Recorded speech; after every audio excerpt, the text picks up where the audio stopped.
ಮಾತು ಕೇಳಿದ್ರೆ ಅಮೃತ ಮದುವೆ ಫಿಕ್ಸ್ ಮಾಡ್ಕೊಂಡು ಬಂದಿದ್ದೀನಿ.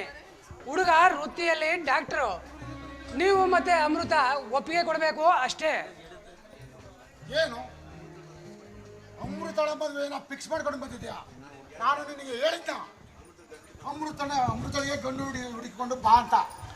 ಅಪ್ಪಾಜಿ, ಈ ಮನೆ ಯಜಮಾನನಾಗಿ ನಾನು ನನ್ನ ಕರ್ತವ್ಯ ಮಾಡ್ತಾ ಇದ್ದೀನಿ. ಅಮೃತ ಮದುವೆಯಾಗಿ ಸಂಸಾರ ಮಾಡಬೇಕಾದವಳು ನೀನು. ಈ ನಿನ್ನ ಅಣ್ಣನ ಮಾತನ್ನು ನಡೆಸಿಕೊಡ್ತೀಯ ತಾನೇ? ಅಣ್ಣ, ನೀನು ಮದುವೆ ಆಗುವಂಥ ತಕ್ಷಣ ಮದುವೆ ಆಗೋದಕ್ಕೆ ಯಾರು ಏನು ಅಂತ ತಿಳಿದೆ ಮದುವೆ ಆಗೋಕ್ಕೆ ನನಗಿಷ್ಟ ಇಲ್ಲ ಅಣ್ಣ. ಫಸ್ಟು ಅವ್ರ ಮನೆತನ ಯಾವುದು ಅಂತ ತಿಳ್ಕೊಂಡು ಮಾತಾಡೋದ ಕಲಿ. ಆ ಹುಡುಗ ನಮಗೆಲ್ಲ ಗೊತ್ತುರೇನೆ, ನಮ್ಮ ಡಾಕ್ಟರ್ ಗಜೇಂದ್ರ. ನಾನು ಮಾತು ಕೊಟ್ಟಿರೋ ಹುಡುಗ.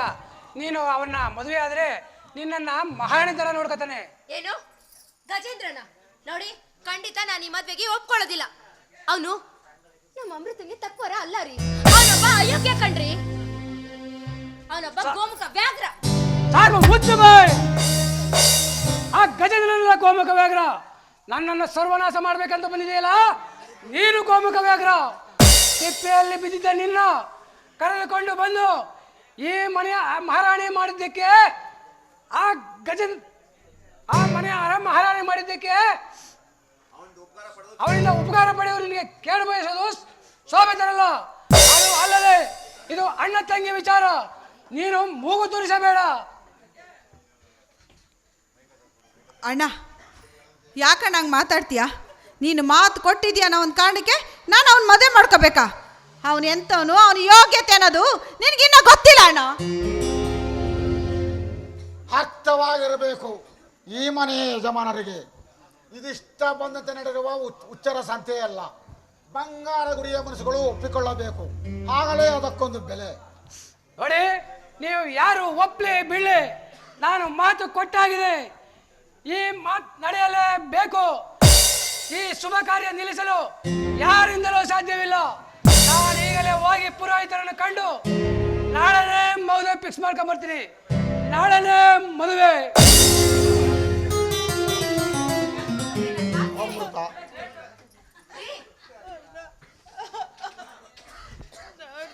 ನೋಡ್ದ ಅಪ್ಪಾಜಿ ಅಣ್ಣ ಹೇಗೆಲ್ಲ ಮಾತಾಡ್ತಾ ಇದ್ದಾನೆ ಅಂತ. ನನ್ನ ಜೀವನಕ್ಕಿಂತ ಅವನು ಕೊಟ್ಟ ಮಾತೆ ಅವನಿಗೆ ದೊಡ್ಡದಾಯ್ತು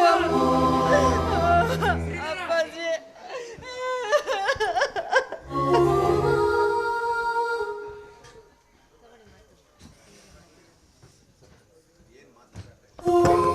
ಏನ್ ಮಾತು ಅಂತ ಆಡ್ತೀಯ ಮಗಳೇ? ಇಂತಹ ಅಪಸ್ವರಗಳು ನಿನ್ನ ಬಾಯಿಯಿಂದ ಬರಬಾರದು. ಇದ್ದು ಜಯಿಸಬೇಕು, ಗೆದ್ದು ಈಸಬೇಕು. ಈ ಮುಂದೆ ನಡೆಯುವ ಕಾರ್ಯವನ್ನು ಆ ಕಾಲಚಕ್ರವೇ ನಿರ್ಣಯ ಮಾಡುತ್ತದೆ. ಆ ಕಾಲಚಕ್ರದ ಮುಂದೆ ನಾವೆಲ್ಲ ಸೂತ್ರದ ಬೊಮ್ಮೆಗಳಮ್ಮ, ಸೂತ್ರದ ಬೊಮ್ಮೆಗಳು. ಮಾವ, ಹೇಗಾದ್ರೂ ಮಾಡಿ ಈ ಮದ್ವೆ ಆಗದೆ ಇರೋಂಗೆ ತಡಿಬೇಕು. ಒಂದ್ ವೇಳೆ ಈ ಮಂಗಳ ಕಾರ್ಯ ಏನಾದ್ರೂ ನಡೆದೋದ್ರೆ ನಮ್ಮ ಬಂಗಾರದ ಗುಡಿ ಅವನತಿ ಖಂಡಿತ ಮಾವ. ಹೇಗಾದ್ರೂ ಮಾಡಿ ಈ ಮದ್ವೆ ನಡೀದೇ ಇರೋಗೆ ದಾರಿ ಹುಡುಕಿ ಮಾವ, ದಾರಿ ಹುಡುಕಿ. ಏನಮ್ಮ ಮಾಡಲಿ, ನಾನೀಗ ಕೈಲಾಗದ ಏಡಿಯಾಗಿ ಬಿಟ್ಟಿದ್ದೀನಿ.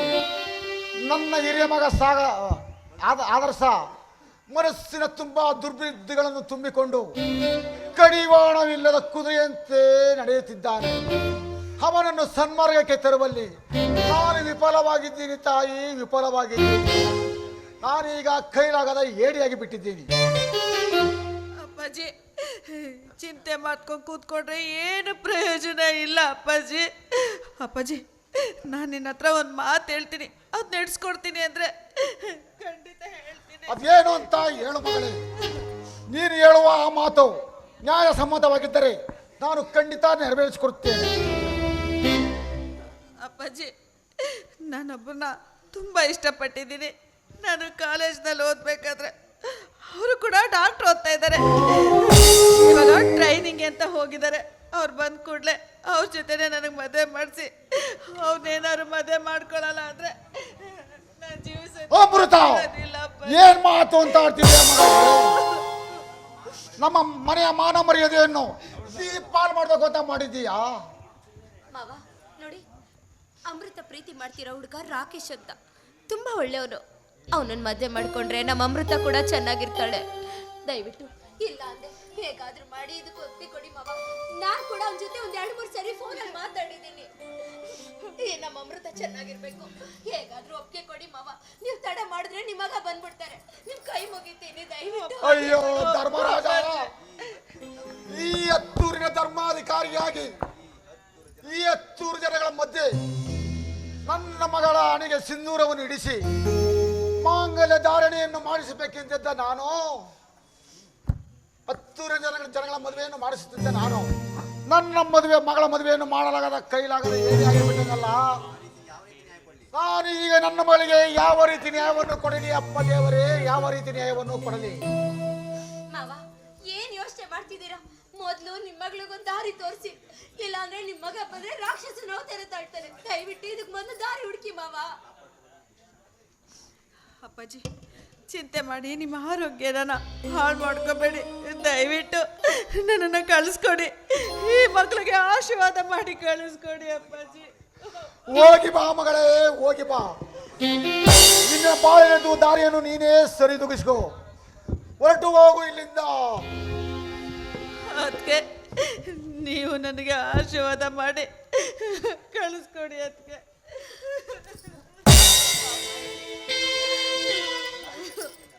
ಯಾವ ಸಂಸಾರದಲ್ಲೂ ಇಂಥ ಪರಿಸ್ಥಿತಿ ಬರ್ದೇ ಇರಲಿ. ನನ್ನ ಮಗಳಿಗೆ ಅಕ್ಷತೆ ಹಾಕಿ ಮದುವೆ ಮಾಡಿದೆ, ನಾನೇ ಮನೆ ಬಿಟ್ಟು ಹೋಗು ಅಂತ ಹೇಳೋದು ಸ್ಥಿತಿ ಆ ತಾಯಿಗೂ ಬರ್ದೇ ಇರಲಿ ಕಣಮ್ಮ. ಹೋಗಮ್ಮ ಹೋಗು, ನಿನ್ನ ನಾದ್ನಿ ಎಲ್ಲ ಕಡೆ ನನ್ನ ಮಗಳು ನೀ ಚೆನ್ನಾಗಿರ್ಬೇಕು. ಹೊರಟೋಗಮ್ಮ, ಹೊರಟೋಗು.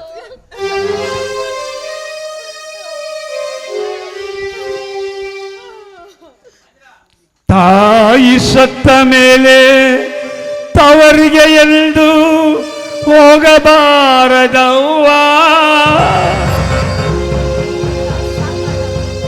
ನಾಯಿಗಿಲ್ದ ಕೀಳಾಗಿ ಹೋಯಿತು.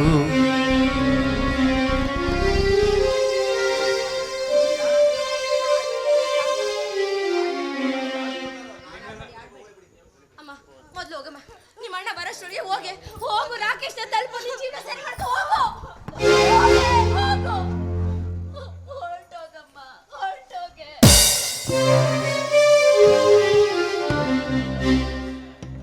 ಮಾವ ನೋಡಿ, ಏನು ಯೋಚನೆ ಮಾಡಬೇಡಿ, ಎಲ್ಲ ಒಳ್ಳೇದಾಗುತ್ತೆ.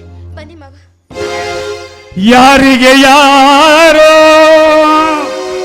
ನಿನಗಿಲ್ನ್ಯಾ